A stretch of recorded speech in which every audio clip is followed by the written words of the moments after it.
Hi everyone. तो कैसे हैं आप सभी। स्वागत है आप सभी का मेरे यूट्यूब चैनल पे। और हम पढ़ रहे थे केमिस्ट्री, और केमिस्ट्री में हमारा हेलो एल्केन और हेलो एरीन वाला चैप्टर हम पढ़ रहे थे। यहाँ पे हमने हेलोजन परमाणुओं की संख्या के आधार पर भी पढ़ा था कि mono halo alkane, die halo alkane और ट्राई हेलो एल्केन, और mono hello arene, die hello arene और ट्राई हेलो एरीन। और sp3 कार्बन से जुड़ा हेलोजन को भी हमने पढ़ा था, और वेंजिलिक हैलाइड भी, और एलिलिक हैलाइड और बाइनेलिक हैलाइड और एलिल हैलाइड को हमने पढ़ लिया था। हम इसको दोबारा से रिवीजन करेंगे, अभी नहीं करेंगे, आप सब अपना अपना कर लीजिए। मैं इसको करूँगी, अभी करूँगी इसको पढ़ने के बाद, नेमिंग के बाद हम रिवीजन करेंगे इसका।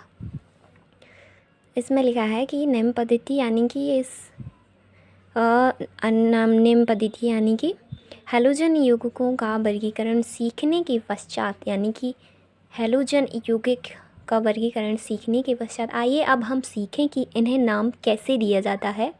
एल्किल हैलाइडों के सामान्य नाम को व्युत्पत्ति करने के लिए एल्किल समूह का नाम लिखने के पश्चात हैलाइड का नाम लिखा जाता है। जैसे नामकरण की आईयूपीएसी पद्धति में एल्किल हैलाइड का नामकरण हेलो प्रतिस्थापी हाइड्रोकार्बन के रूप में किया जाता है। एक हेलोजन वाले बेंजीन के व्युत्पन्नों के सामान्य और आईयूपीएसी नाम एक ही होते हैं। डाई हेलोजन व्युत्पन्नों के लिए सामान्य प्रणाली में ऑर्थो, मेटा, पैरा पूर्व लग्न का उपयोग करते हैं, जबकि जैसा कि आप कक्षा एक लिखा है 11 ये एकक 12 में जान चुके हैं। आईयूपीएसी पद्धति में इसके लिए 1, 2, 1, 3 और 1, 4 संख्याओं का उपयोग करते हैं, जैसे कि 1, 2, 3 कार्बन और इससे जुड़ा हमारा हेलोजन है।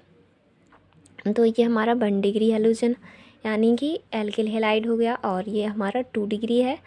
और यहाँ पे ये लिखा है 1 कार्बन 2 कार्बन, यानी कि ये इतना समूह हमारा आइसो समूह कहलाता है यहाँ से, इसलिए आइसो। और ब्यूटिल यानी कि 1, 2, 3, 4 कार्बन है, तो मैथ है प्रोप्यूट यानी कि ब्यूटिल क्लोराइड हो गया, इसके साथ क्लोराइड भी जुड़ा है, तो इसका नाम आएगा कि हमारा 1 कार्बन से क्लोरो जुड़ा है तो क्लोरो प्रतिस्थापी के रूप में यूज होगा, या इससे जुड़ा है, ये मतलब ये एक समूह है अलग से। हेलोजन का नाम जो अलग है, और जैसे हम प्रतिस्थापी को लिखते हैं ना पहले, वैसे ही इसको भी लिखते हैं हम पहले।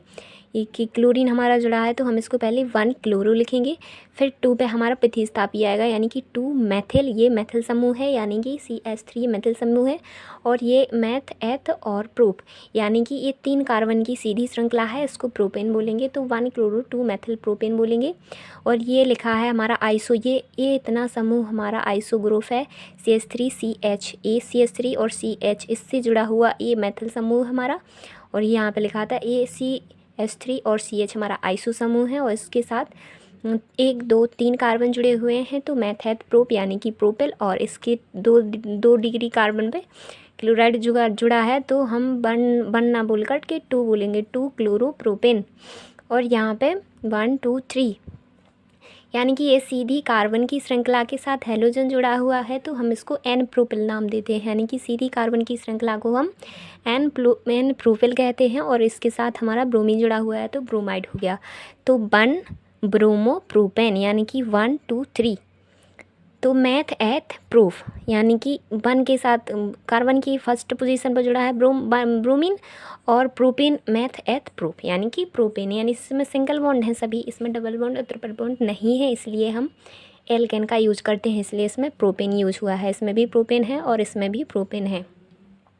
और जहाँ भी हमारा डबल बॉन्ड या ट्रिपल बॉन्ड होगा तो उसके लिए हम एल्कीन और एल्काइन का यूज करेंगे। यहाँ पे सामान्य आईयूपीएसी नाम लिखा है इस बेंजीन के, मतलब डबल बॉन्ड से ये जुड़ा है ब्रोमीन, तो इसको बोलेंगे हम ब्रोमो बेंजीन। इसका सामान्य नाम भी ब्रोमो बेंजीन है और आईयूपीएसी नाम भी ब्रोमो बेंजीन है। और यहाँ पे लिखा है कि 1, 2, 3 यानी कि ये लिखा है M मतलब क्या होता है SYM यानी कि सिमेट्रिकल, ये तो सिमेट्रिकल है, यानी कि इसके मतलब सारी जगह एक जैसा समान वो है वितरण, ये मतलब है इसका मेटा है, शायद मेटा डाई ब्रोमो बेंजीन लिखा होगा इसका, क्योंकि 1, 3 ये हमारा ब्रोमीन है। तो इसके बाद अगर हम देखें तो ऑर्थो मेटा यहाँ पे आता है, इसकी जस्ट सामने आता है पैरा या मेटा मान सकते हैं। ये अभी मुझे समझ नहीं आ रहा क्या लिखा है, शायद मेटा ही होगा। डाई ब्रोमो बेंजीन यानी कि दो हैं तो दो के लिए हम डाई का यूज करेंगे। तो ये डाई ब्रोमीन जुड़ा है तो डाई ब्रोमो बेंजीन के साथ जुड़ा है तो बेंजीन। तो इसका सामान्य नाम है मेटा डाई ब्रोमो बेंजीन या एम जो भी लिखा है मुझे समझ नहीं आ रहा। दो समूह जुड़े हैं इसमें जो भी है आप में से किसी को भी आता है तो वो मुझे बता सकता है, क्योंकि मैं भी आप ही की तरह पढ़ती हूँ, पढ़ाती नहीं हूँ।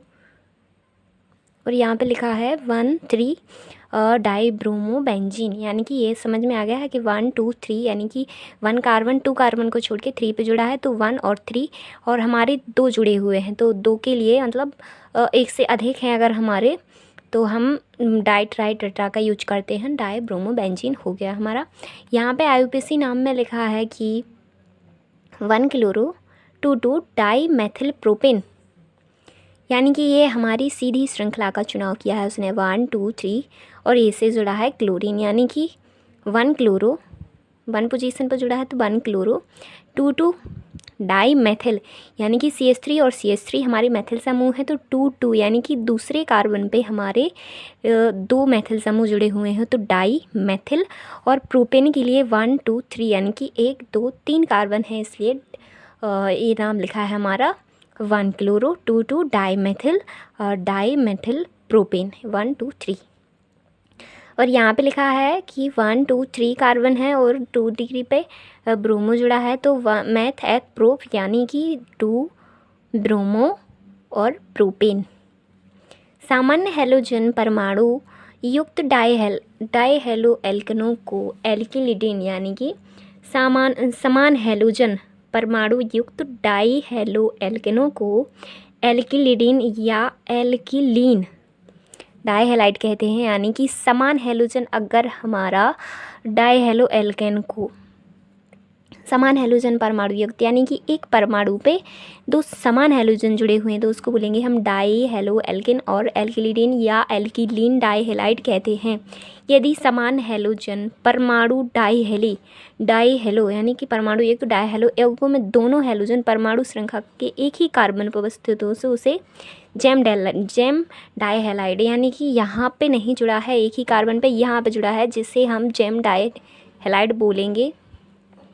यहाँ पे उसने बोला है कि अगर हमारे हैलोजन जो हैं वो जुड़े होंगे तो हम उन्हें एल्किलिडीन या एल्किलीन या डाईहेलाइड मतलब दोनों ही बताया है उसने बोलेंगे। यदि समान हैलोजन जो है हमारे परमाणु युक्त तो डाईहेलो यौगिकों में दोनों हैलोजन परमाणु श्रृंखला के एक ही कार्बन परमाणु पर उपस्थित हों तो इसे जेम डाईहेलाइड कहते हैं। जैसे कि एक हमारा कार्बन होगा और इस कार्बन से ही हमारे 2 हैलोजन जुड़े होंगे उसे हम जेम डाईहेलाइड कहेंगे। और इसके बाद यदि हैलोजन परमाणु श्रृंखला के 2 निकटवर्ती कार्बन परमाणुओं पर उपस्थित हो तो उन्हें बिसिनल डाईहेलाइड कहा जाता है।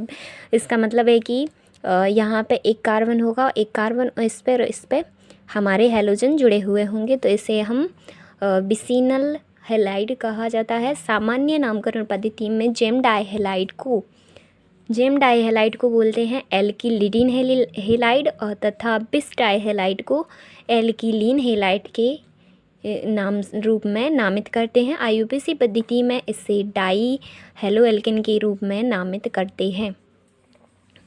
यहाँ पे लिखा है सामान्य नाम एथिलिडीन क्लोराइड, यानी कि इस पे एक कार्बन पे हमारे 2 क्लोरीन जुड़े हुए हैं तो ये जेम डाईहेलाइड हो गया, यानी कि 1 इसका IUPAC नाम होगा 1 डाई क्लोरोएथिन, यानी कि एक पे 2 क्लोरीन जुड़े हुए हैं। इस पे 1 2 यानी कि दोनों कार्बन पे अलग अलग हैलोजन जुड़े हुए हैं बिस डाईहेलाइड या इथिलीन डाईक्लोराइड या 1 2 डाईक्लोरोएथिन। इस सारी थ्योरी का मतलब इन 2 एग्जाम्पल में ही है।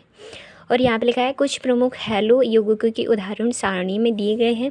ये अलग से एग्जाम्पल हैं ये वाले पहले हम इनको खुद प्रैक्टिस करेंगे फिर आपको बताएंगे कि ये कैसे हैं। जो मुझे समझ में नहीं आएगा वो आप बताएंगे।